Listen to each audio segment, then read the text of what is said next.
대한민국 국민이라면 꼭 알아야 할 소식만 모았습니다. 뉴스데일리 베스트 종합 뉴스 지금 바로 시작합니다.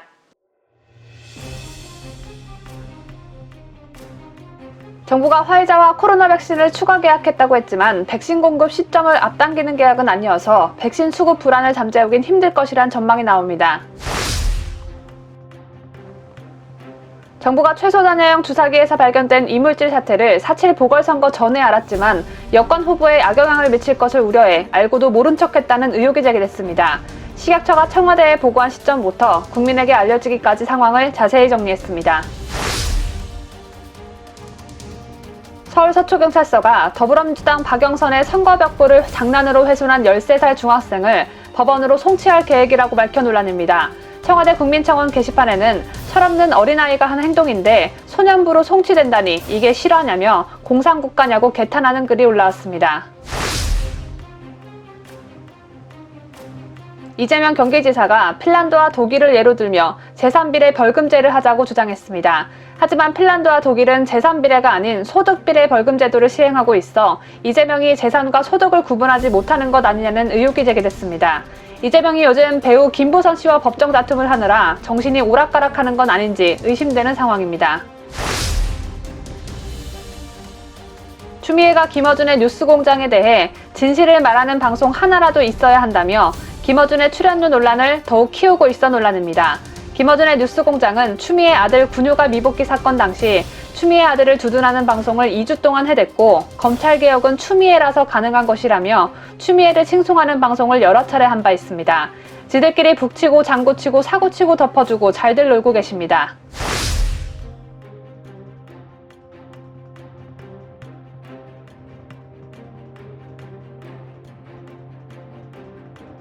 시청자 여러분 편안한 주말 보내셨습니까? 새롭게 시작하는 이번 한 주도 저희 뉴스데일리 베스트와 함께 활기차게 시작하시기를 바라겠습니다.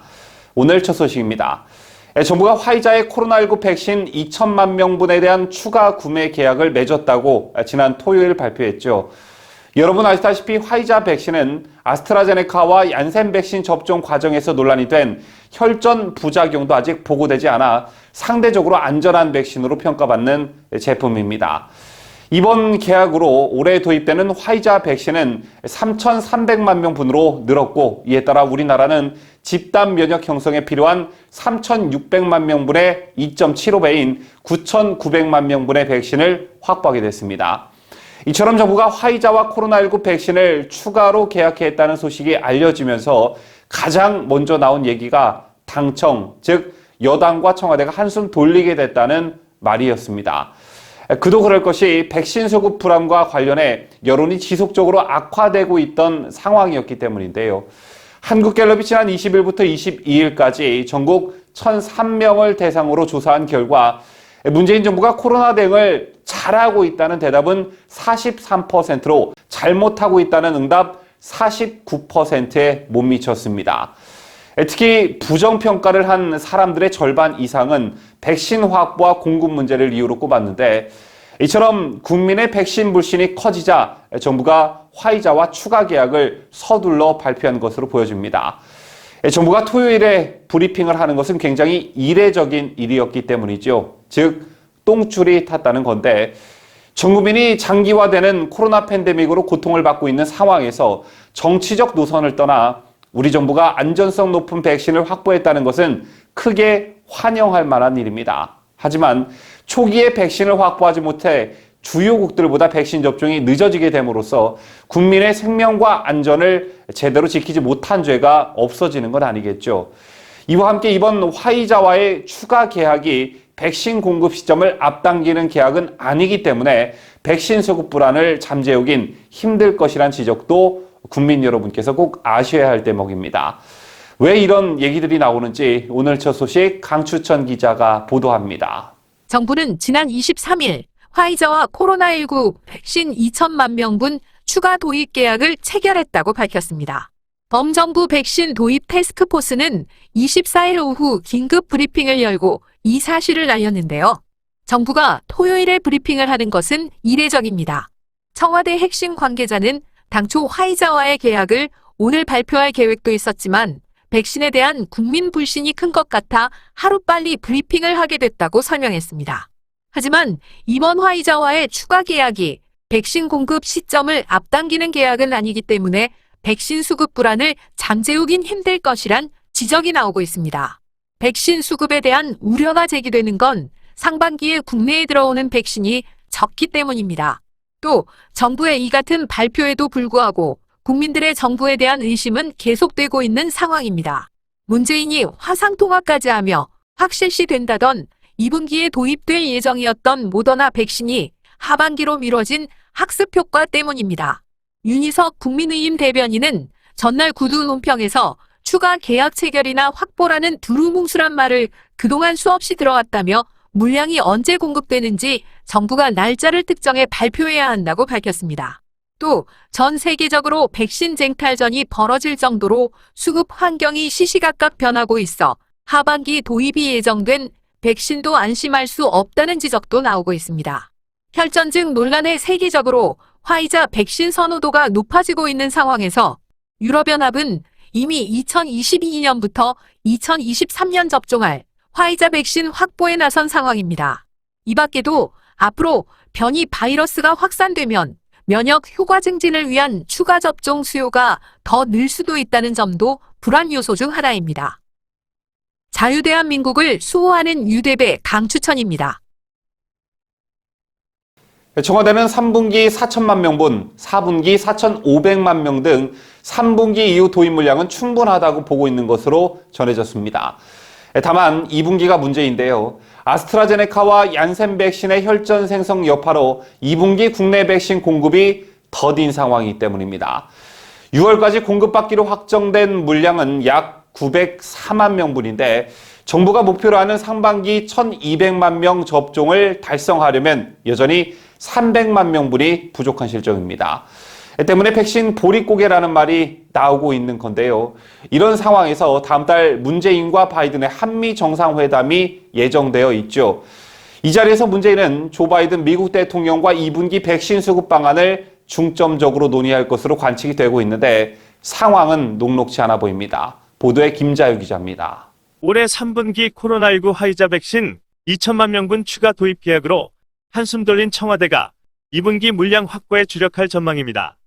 3, 4분기 물량이 충분하다는 판단하에 5월에서 6월 사이 백신 보릿고개 돌파 방안을 찾겠다는 것입니다. 때문에 문재인이 5월 하순 한미 정상회담에서 조 바이든 미국 대통령과 2분기 백신 수급 방안을 중점 논의할 것으로 관측됩니다. 청와대 핵심 관계자는 정부의 화이자 물량 추가 도입과 관련해 한미 정상회담 테이블에 올릴 의제가 일단 줄어서 부담이 덜해졌다며 협상이 훨씬 더 유리해졌다고 평가했습니다. 다만 청와대는 미국 주도의 반중 안보협력체인 쿼드 참여나 반도체 투자 등은 현재 고려하지 않고 있습니다. 청와대 고위 관계자는 미국 측으로부터 쿼드 참여에 대한 공식 요청이 들어오지 않았다. 또 반도체 공장과 백신을 맞바꾸지는 않을 것이라며 백신은 흥정의 대상이 아니다고 잘라 말했습니다. 대신 청와대는 미국 정부의 한미 백신 스와프 도입을 지속적으로 설득할 방침으로 알려졌습니다. 또 문재인이 다음 달 미국 현지에서 백신 제조사 대표를 직접 만나는 방안도 거론되고 있습니다. 하지만 한미동맹이 예전 같지 못하다는 게 변수입니다.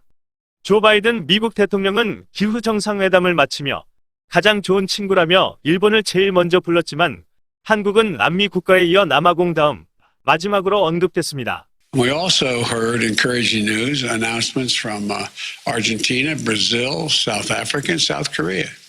자유대한민국을 수호하는 뉴스데일리 베스트 김자유입니다. 작년 12월 코로나19 백신 확보 실패 논란이 정치권을 중심으로 고개를 들었을 때 야권에선 국산 백신과 치료제 개발 효과를 낙관하다가 해외 백신 도입에 대해 안일하게 판단한 것이 아니냐는 지적이 나왔습니다. 특히 문재인은 국산 치료제 개발에 상당한 관심을 보여왔는데요.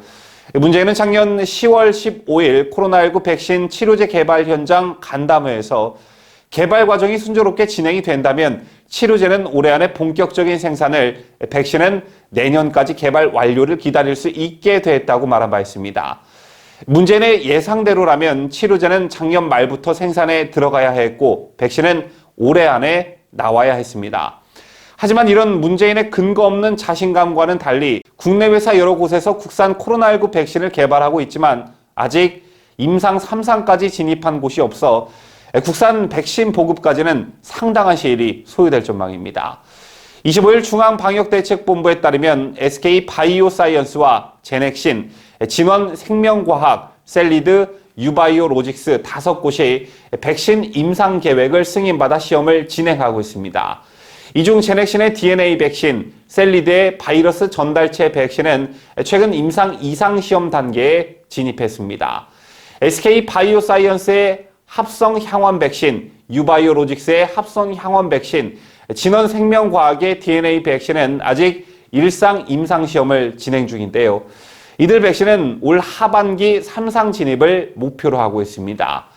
통상 3상까지 완료하면 시판이 가능하며 약물 시판 후 임상 4상에서 부작용을 추적하게 되는데 이런 현재 상황으로 미뤄보아 국산 백신 보급까지는 상당한 시일이 소요될 전망입니다. 최근 이재용 삼성전자 부회장을 석방하라는 목소리가 점점 커지고 있죠. 정재계와 종교단체, 지방자치단체 등 각계에서 이재용 삼성전자 부회장을 사면해야 한다는 목소리가 확산하고 있는데 이 부회장이 코로나19 확산 과정에서 마스크 원료 조달, K주사기 개발 등을 지원한 사실이 알려지며 민간 외교관 역할을 맡겨야 한다는 제안도 나오고 있습니다. 국가 원수급 정치인이나 글로벌 기업 최고 경영자의 친분을 활용해 코로나19 백신을 확보하자는 주장도 급속히 확산하고 있는데요. 그 배경엔 화이자 백신이 국내에 들어올 수 있게 된 배경에 이재용 부회장의 역할이 실제 있었던 것으로 알려졌습니다. 어떤 역할을 했는지 강추천 기자가 보도합니다. 지난해 말 글로벌 제약사 화이자의 코로나19 백신 확보 협상 뒷얘기가 뒤늦게 회자되고 있습니다. 4월 들어 국내 코로나19 확진자 수가 증가세를 보이고 아스트라제네카와 얀센 백신의 희귀혈전 부작용 문제가 불거지고 전 세계적인 백신 품귀 현상이 맞물리면서 화이자 백신은 웃돈을 줘도 구하기 힘든 백신이 됐습니다. 24일 정치권과 재계에 따르면 지난해 정부의 화이자 백신 협상은 당초 협상 마무리 시점으로 예정했던 12월 초까지도 소득 없는 논의를 이어갔습니다. 정부 관계자들이 화이자 고위 관계자와의 협상 창구를 확보하지 못한 채 아시아 지역 판매를 담당하는 실무 임원진과 백신 조기 도입 협상을 이어갔지만 좀처럼 결론이 나지 않았다고 하는데요. 이 같은 답답한 상황에서 돌파구를 마련한 사람은 이재용 부회장이었습니다. 이 부회장이 화이자 관련 자료를 살피다가 사회이사 명단에서 오랜 기간 교류해온 샨타누 나라인 어도비 회장을 발견하고 휴가 중이던 나라인 회장에게 직접 전화를 한 것으로 알려졌습니다. 나라인 회장은 2011년 세계 최대 IT 가전 전시회 CES에서 이 부회장을 만나 그해 7월 방한하는 등 인연을 쌓은 것으로 알려졌습니다. 이 부회장이 나라인 회장을 통해 화이자 회장과 백신 총괄사장을 소개받으면서 지난해 12월 22일 화이자 고위 임원과 박능우 당시 보건복지부 장관, 김강립 식품의약품안 전 처장, 정은경 질병관리처장 등이 참석한 화상회의가 진행될 수 있었습니다. 이 밖에 이 부회장은 당시 협상에서도 결정적인 단초를 제공했다고 합니다. 당시 협상 사정에 발근한 인사는 화상회의에서 처음엔 형식적인 대화가 오갔는데 삼성 측에서 잔량이 남지 않는 주사기가 필요하지 않냐는 카드를 던지면서 논의가 급진전됐다고 전했습니다. 화이자가 최소 잔여형 주사기에 관심이 많다는 정보를 미리 입수해 협상 테이블에서 카드로 제시하자 화이자에서도 적극적인 자세로 나왔다는 얘기입니다. 이처럼 당초 올 3분기에나 공급받을 예정이었던 화이자 백신이 지난 3월부터 국내에 도입되기 시작한 배경엔 이재용 삼성전자 부회장이 있었습니다. 자유대한민국을 수호하는 뉴스데일리 베스트 강혜국입니다. 정부가 K방역의 성과라며 자랑해온 최소 잔여형 주사기에서 이물질이 발견됐다는 소식 얼마 전 전해드린 바 있죠. 그런데 이물질이 발견됐다는 사실을 청와대가 4.7 재보궐선거 전에 보고받고도 공개하지 않았다는 의혹이 제기됐습니다. 선거에 악영향을 미칠까봐 쉬쉬하고 있었다는 의혹인데 만약 이 의혹이 사실이라면 국민의 생명보다 선거 승리를 더 우선시한 것이어서 이건 문재인의 탄핵감을 넘어 사형감이 아닌가 생각됩니다. 국회 보건복지위원회 소속 조명희 국민의힘 의원이 식품의약품안전처 등으로부터 제출받은 자료에 따르면 식약처는 지난달 15일 청와대에 LDS 주사기 이물질 신고와 회수 조치를 보고했습니다. 식약처가 청와대에 이 같은 사안을 알린 것은 지난 2월 27일 신고를 최초 접수한 후 17일 만입니다. 식약처는 청와대에 보고한 뒤 사흘이 지난 지난달 18일 해당 주사기 70만 개의 사용을 중지하고 회수 조치를 취했습니다. 당시는 4.7 재보궐선거를 약 3주 앞둔 시점이었고 정부가 국산 LDS 주사기로 백신 한 병당 접종 인원을 늘릴 수 있게 됐다며 온갖 호들갑은 다 떨어대던 때였습니다. 당시 더불어민주당 서울시장 후보였던 박영선도 K백신 주사기가 효과를 발휘하고 있다.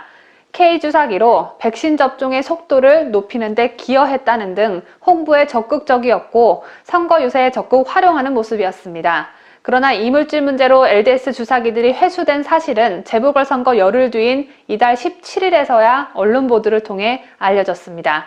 지난해 4.15 총선 당시 오거돈 전 부산시장의 성추행 사실을 선거가 끝날 때까지 입 꾹 다물고 있던 것과 비슷한 상황으로 보여집니다.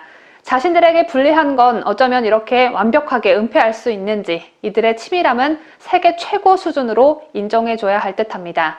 의혹을 제기하고 나선 조명희 국민의힘 의원은 정부가 극찬해온 K주사기에서 이물질이 나왔다는 사실이 알려지면 선거에 영향을 줄까 우려해 발표를 미뤘다는 합리적 의심이 든다며 국민의 생명과 건강을 최우선으로 보호해야 할 정부가 정권의 이익을 우선하면 안 된다고 지적했습니다. 지난 20일 청와대 국민청원 게시판엔 장난으로 박영선 후보 선거 벽보를 훼손한 중학생이 소년부로 송치된다는데 이게 실화입니까? 라는 충격적인 제목의 글이 올라왔습니다. 고작 13살인 중학생이 막대 아이스크림을 먹은 후에 그 아이스크림 막대로 벽보를 찢었다는데 경찰은 그 13살짜리 아이를 법원으로 송치한다고 합니다. 그런데 이 사건을 맡은 경찰서가 공교롭게도 이용구 법무부 차관의 택시기상 폭행 사건 무마 의혹이 일었던 서울 서초경찰서입니다. 때문에 서초경찰서가 문재인 정권의 과잉 충성을 하는 게 아니냐는 비난이 일고 있습니다. 이런 비난이 일 수밖에 없는 이유는 이용구 차관 사건과 맞물린 적도 있지만 경찰은 그간 좌파 친북단체 대진연애들이 야당 의원들의 선거를 방해할 땐 수수방관, 보고만 있거나 늑장 대응을 했습니다. 심지어 대진연애들은 10대 청소년이 아닌 다 큰 성인임에도 불구하고 말입니다. 서초경찰서는 지난 6일 A군으로부터 다 먹은 아이스크림 나무 막대기로 선거 벽보를 훼손했다는 진술을 확보했습니다. A군은 특별한 이유는 없고 친구들과 지나가다가 장난삼아 한 행동이라고 말한 것으로 전해졌습니다. 박영선이란 특정 인물을 겨냥해 한 일이 아니라는 것입니다. 그러나 경찰은 A군을 가정법원 소년부로 송치하기로 결정했습니다. 이에 대해 청와대 국민청원 글을 올린 청원인은 이게 실화인가, 여기가 공산국가인가 라고 분개했습니다. 청원인은 어린아이들의 철없는 행동에 대해 주의를 줄 수 있겠으나 소년부 송치라니 반드시 선처하길 바란다고 목소리를 높였습니다. 한편 경찰은 절차상 촉법 소년은 법원 소년부로 넘기게 돼 있어서 사건을 넘긴다는 뜻이지 바로 소년원에 보내는 게 아니다라고 밝혔습니다. 바로 소년원에 보냈으면 그거야말로 정말 100% 공산주의 국가인데 경찰은 너무나도 당연한 소리를 하고 계시네요. 이에 대해 국민의힘은 처벌 위기에 놓인 13살 소년의 사연에 경찰의 대응이 가혹하다며 선처를 요구했습니다. 윤희석 국민의힘 대변인은 24일 논평을 통해 고작 13살 학생이 다 먹은 아이스크림 막대로 벽보를 찢은 것을 두고 가볍지 않은 사안이라 하니 상식의 기준이 바뀐 것 같아 당황스럽다며 경찰의 과잉 대응을 지적했습니다. 윤희석 대변인은 지난해 총선 때는 대학생 진보연합이 오세훈 후보 등 당시 미래통합당 후보들을 따라다니며 집요하게 선거운동 방해를 했지만 당국은 모른 척 방관했었다며 반면 정부 여당을 비판하는 국민들에 대해서는 가차없는 대응만 있었을 뿐이라고 기탄했습니다. 그러면서 대통령과 정권을 비판하는 대자보를 붙인 대학생에게는 주거침입죄라는 엉뚱한 죄목을 붙여 기소했고 대통령 비판 전단을 돌리던 50대 주부에게는 신분증이 없다는 이유로 수갑을 채우기까지 했다며 이번 경찰의 조치를 쉽게 납득할 수 없는 이유라고 비판했습니다. 이어 13살 어린아이의 치기 어린 행동마저 넘어가지 못하는 경찰의 대응은 지나치게 가혹하다며 경찰력이 남아 돌아서인가 아니면 정권을 향한 과익 충성인가 라고 반문했습니다. 한편 경찰은 보궐선거 닷새 전인 지난 2일 서울 서초구 선거관리위원회의 의뢰에 따라 수사를 시작한 것으로 알려졌습니다. 만약 박영선 벽보가 아니라 국민의힘 오세훈 후보의 벽보가 훼손됐어도 선관위가 수사 의뢰를 했을까요? 수사 의뢰가 아니라 잘했다고 칭찬을 하지 않았을까 생각됩니다.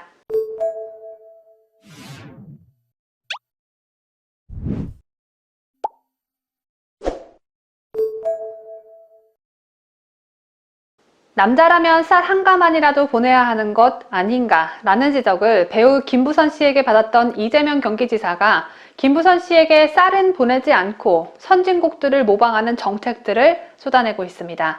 이재명이 재산에 따라 벌금의 차등을 두자는 재산비례 벌금제 도입을 주장하고 나섰습니다. 말 그대로 재산이 많은 사람은 벌금을 더 많이 내고 재산이 적은 사람은 벌금을 조금만 내자라는 것인데 이재명은 그 예로 핀란드와 독일을 들었습니다. 그런데 이재명이 두 나라를 예로 들면서 얼마나 띨띨이 같은 발언을 한 건지 윤희숙 국민의힘 의원에 의해 들통이 나버렸습니다. 윤희숙 의원은 도지사가 재산과 소득의 개념을 구분하지 못하고 있다고 이재명의 주장에 이유 있는 저격을 했는데 윤희숙 의원이 왜 이런 지적을 하게 된 건지 이재명의 주장 먼저 전해드립니다. 이재명은 어제였던 25일 법의 날을 맞아 형벌의 실질적 공정성을 실현해야 한다며 재산비례 벌금제를 들고 나왔습니다. 이재명은 이날 자신의 블로그에 현행법상 벌금형은 총액 벌금제를 채택하고 있어 개인의 형평과 상관없이 획일적으로 부과하고 있다며 같은 죄를 지어 벌금형에 처해도 부자는 부담이 크지 않아 형벌의 효과가 떨어지고 빈자에게는 더 가혹할 수밖에 없다는 논리를 펼쳐댔습니다. 이재명은 재산비례 벌금제의 외국 사례로 핀란드와 독일을 들었습니다. 이재명은 핀란드는 100년 전인 1921년, 비교적 늦었다는 독일도 1975년에 이 제도를 도입했다고 소개하면서 한국형사정책연구원 조사에 따르면 일반인 76.5%가 재산비례 벌금제 도입을 찬성할 정도로 우리나라도 사회적 공감대가 높다고 강조했습니다. 이에 대해 윤희숙 국민의힘 의원은 같은 날 자신의 페이스북을 통해 형편에 따라 벌금액을 차등하자는 이재명 지사의 주장은 검토해볼 만하다고 전제하면서 이상한 점은 이재명 지사가 핀란드나 독일을 예로 들면서 이들 나라가 재산비례 벌금제를 시행하고 있다며 거짓을 말하며 재산비례 벌금제를 주장했다는 점이라고 지적했습니다.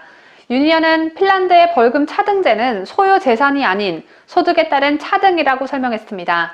윤 의원은 소득비례 벌금 제도를 쓰는 핀란드에서는 2015년 과속을 한 고소득 기업인에게 5만 4천 유로, 우리 돈으로 약 6억 9천만 원의 벌금이 매겨져 화제가 된 바 있다. 이렇게 벌금 차등제는 소득에 따라 차등을 한다라며 만약 재산을 기준으로 벌금액을 정한다면 집 한 채 달랑 갖고 있고 소득이 없는 은퇴고령자가 벌금을 내기 위해 집을 팔아야 할 수도 있으니 애초 안 될 말이라고 강조했습니다. 윤 의원은 그러면서 경기도지사쯤 되시는 분이 소득과 재산을 구별하지 못한다고는 도저히 생각할 수 없는 만큼 그 의도가 무엇인지 궁금하다라며 재산이 많은 사람들을 벌하고 싶은 것이 의도라면 그에 맞는 근거와 논리를 가져와야 할 일이라고 꼬집었습니다.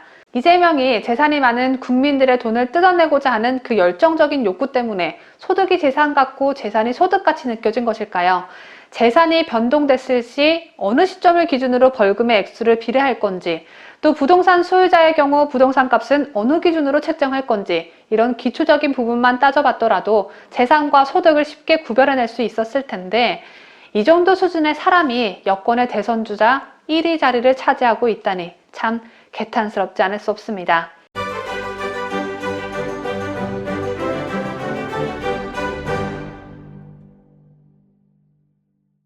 시청자 여러분, 혹시 국민의힘 청년문제연구소인 요즘 것들 연구소 알고 계십니까? 이 연구소는 국민의힘 소속 의원들이 청년들의 지지를 이끌어내기 위해 만든 단체로 하태경 의원이 소장을 맡고 있고 이양수, 이미자, 황보승이, 김웅, 허은하, 이영, 이준석, 이성권, 박민식, 김재섭 의원 등이 속해 있습니다. 자, 그런데 하태경, 이준석 등이 속해 있는 요즘 것들 연구소가 지난 23일 성명서를 하나 냈습니다. 이 성명서에서 이들은 탄핵 부정은 법치 부정이라며 우리 당의 길이 아니다라고 주장했습니다. 그리고 곧이어 하태경 국민의힘 의원을 향해 비판이 쏟아지고 있는데요. 하 의원이 박근혜 전 대통령 탄핵을 둘러싼 법리적 문제는 따져보지도 않은 채 자신의 이미지를 합리적 중도로 포장하기 위한 수단으로 박근혜 대통령 탄핵을 활용하고 있다는 비판이 바로 그것입니다. 어떤 비판의 목소리들이 나오고 있는지 강추천 기자가 보도합니다. 지난 23일 국민의힘 청년문제연구소인 요즘 것들 연구소는 성명서를 내고 탄핵 부정은 법치 부정이라며 우리 당의 길이 아니다라고 주장했습니다. 하태경 의원은 성명서를 통해 박 전 대통령의 헌법 위반과 국정농단은 탄핵과 사법적 심판을 받은 일이라며, 그런데 최근 우리 당 일각에서 이를 부정하는 주장이 제기돼 우리 당의 쇄신을 희망하는 국민들께 걱정을 끼치고 있다고 밝혔습니다. 하 의원은 그러면서 헌법 정신과 법치주의에 반하고 나아가 보궐선거 민심을 거스르는 이런 주장을 강력 규탄하고 우려를 표한다. 우리 당의 길이 아니다라며, 우리 당이 지난 4년간의 선거에서 전패한 것은 탄핵을 인정하지 않고 변화를 거부하는 것에 대한 국민의 질책이 컸다고 주장했습니다. 또한 탄핵 부정에 대해 하 의원은 우리 당의 쇄신 노력을 물거품으로 만드는 것이라며 시대를 역행하는 것이자 이번 보궐선거에서 지지를 보내준 청년과 중도층에 대한 배신이라고 단언했습니다. 하 의원은 요즘 것들 연구소는 우리 당을 과거로 되돌리려는 행태를 결코 좌시하지 않을 것이라며, 나아가 청년과 중도층의 지지를 받는 수권 정당으로의 혁신에 더욱 박차를 가할 것이라고도 강조했습니다. 이 같은 하 의원의 성명을 두고 역사적 차원에서 판단해야 할 문제에 대해 개인 의견이 마치 당 전체 의견인 것처럼 호도하는 건 건방지다는 지적이 나오고 있습니다. 한반도 인권과 통일을 위한 변호사 모임 대변인인 유정화 변호사는 박 대통령의 사면 논의, 정치인들의 지지 기반 확보 등에 함부로 활용되고 있다고 우려했습니다. 구체적인 사실관계에 대해서는 무지하면서 자기 반성이 하나도 없는 사람들은 오로지 당권 잡기에 매몰되어 있어요. 사면론을 말하는 사람들에게 극우 프레임은 씌우면서 자기 자신들은 합리적 중도라는 가면을 손쉽게 쓰려는 의도가 아주 대놓고 드러나니 본인들은 그런 어설픈 작태가 만천하에 드러나 우스꽝스러워 보인다는 게 보이지 않는 것 같습니다. 박근혜 대통령의 탄핵과 형사처분의 경우는 법적으로 매우 부당하다는 목소리가 법조계를 중심으로 나오고 있어요. 탄핵 사유의 주요 부분이 형사 절차에서 배제된 바 있는 박근혜 대통령의 경우 추후 사면과 재심이 반드시 이루어져야 하겠지만, 그 사면론이 정치인들의 현재 지지 기반 확보 등에 함부로 활용되고 언급되는 것 자체는 진정성 없고 매우 이해타산적으로 보여요. 국민통합과 박 전 대통령 사면을 주장하면서도 제대로 된 법적 연유를 내놓지 못하는 분들이나 박 전 대통령에 대한 처벌이 무조건적 타당하다고 하면서도 주요 탄핵 사유들이 막상 형사처벌 대상에서 빠진 부분에 대해 인식 자체가 없거나 설명하지 못하는 분들이나 모두 똑같습니다.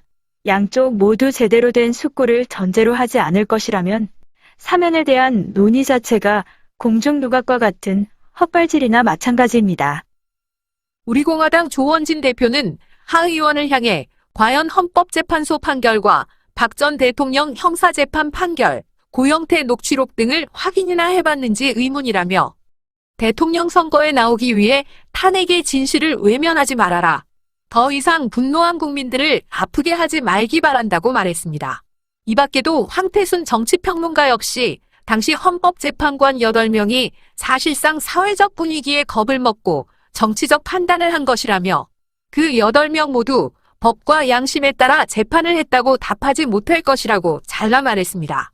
황 평론가는 이어 물론 악법도 법인 이상 탄핵 재판 자체를 부정할 수는 없다면서도, 그러나 이처럼 당 내부에서 탄핵이 적법했다는 것만 강조하는 목소리가 커지면 결국 국민들로부터 외면당할 것이라고 지적했습니다.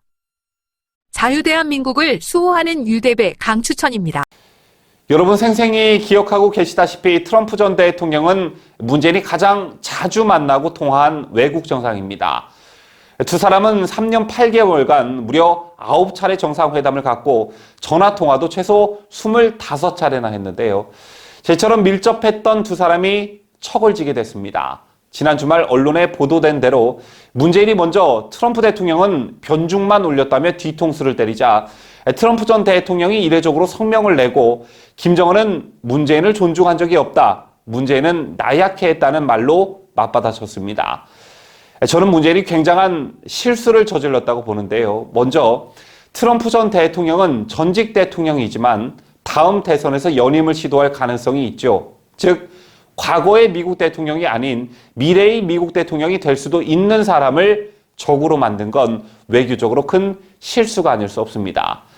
또 문재인이 남은 임기 동안 얼마나 많은 외국 정상급들과 만나고 대화를 하게 될지는 모르겠지만 앞으로 다른 정상들도 문재인을 조심하게 되겠죠. 동서고금을 막론하고 뒤통수 치는 사람에게 마음을 터놓고 얘기할 수는 없는 노릇입니다. 즉 문재인은 이번 일로 신뢰를 잃게 될 것입니다. 자, 바로 다음 달 한미 정상회담이 열리죠. 일각에서는 문재인이 트럼프 전 대통령을 비판하며 바이든 현 대통령에게 립서비스를 시도한 것 아니냐는 분석이 나오고 있는데 만약 그랬다손 치더라도 문재인의 전략은 굉장히 무모한 짓이었습니다. 문재인은 뉴욕타임스와의 인터뷰에서 바이든 미 대통령에게 2018년 6.12 미국 싱가포르 합의를 폐기하는 것은 실수라며 트럼프 정부가 거둔 성과의 토대 위에서 더욱 전진시켜 나간다면 그 결실을 바이든 정부가 거둘 수 있다고 말했습니다. 즉 바이든 대통령에게 트럼프 전 대통령의 대북 정책을 상징하는 싱가포르 합의를 계승하라는 훈계로 들릴 수 있는 말입니다. 때문에 외교가에선 이번 인터뷰는 동맹국 전직 대통령은 불쾌해하고 현직 대통령도 달가워하지 않는 명백한 외교 실책이라는 말이 나오고 있습니다. 한편 청와대 측은 뉴욕타임스 인터뷰를 앞두고 해외 언론 비서관실을 중심으로 예상 질문을 뽑아 문재인에게 보고하는 등 준비 과정을 거쳤지만 변죽 표현은 예정에 없던 문재인의 돌발 발언이었던 것으로 알려졌습니다. 그 뒤 청와대 참모들 사이에서도 표현이 좀 과하다는 말이 오간 것으로 전해집니다. 저희가 준비한 소식은 다 전해드렸습니다. 지난 금요일 종합뉴스 영상에 시청자 여러분께서 남겨주신 소중한 댓글을 소개합니다. 사발통문님께서 남겨주신 글입니다. 한 명만 책정되어 있는 보상금을 누구에게 주려는가? 인과성을 인정하지 않는 이유와 보상의 절차가 복잡한 것은 다 이유가 있었구만. 안 주려고 작정한 돈의 굶주린 문가정권. 현재 질병청은 백신 부작용 보상금으로 줄 돈이 딱 한 명분밖에 없을 정도로 찢어지게 가난한 상태인 것으로 파악됐죠. 59건의 사망 사례 중 인과성이 입증된 사례가 단 한 건도 없었던 이유. 사발통무님 말씀처럼 보상해줄 돈이 없어서였던 게 아닌가 싶습니다. 다음으로 황경자님이 남겨주신 댓글입니다. 누구 마음대로 양산 가서 산다는 거냐? 양산 주민들이 너 싫다잖아. 너의 확실한 보호자가 되어줄 북돼지한테 가는 게 어떨까? 이건 제 의견인데요. 만약 북돼지가 싫으면 중국돼지한테 가는 것도 좋을 듯 합니다. 오늘 소개해드린 사발통무님과 황경자님 외에도 댓글 남겨주신 모든 분들께 감사하다는 말씀 드립니다. 2021년 4월 26일 월요일 오늘 뉴스 영상에도 여러분의 의견과 응원의 댓글 많이 남겨주십시오. 저는 내일 오전 7시에 다시 찾아뵙겠습니다. 끝까지 함께 해주신 여러분 대단히 고맙습니다. 뉴스데일리 베스트는 구독자 여러분의 소중한 구독료를 운영합니다.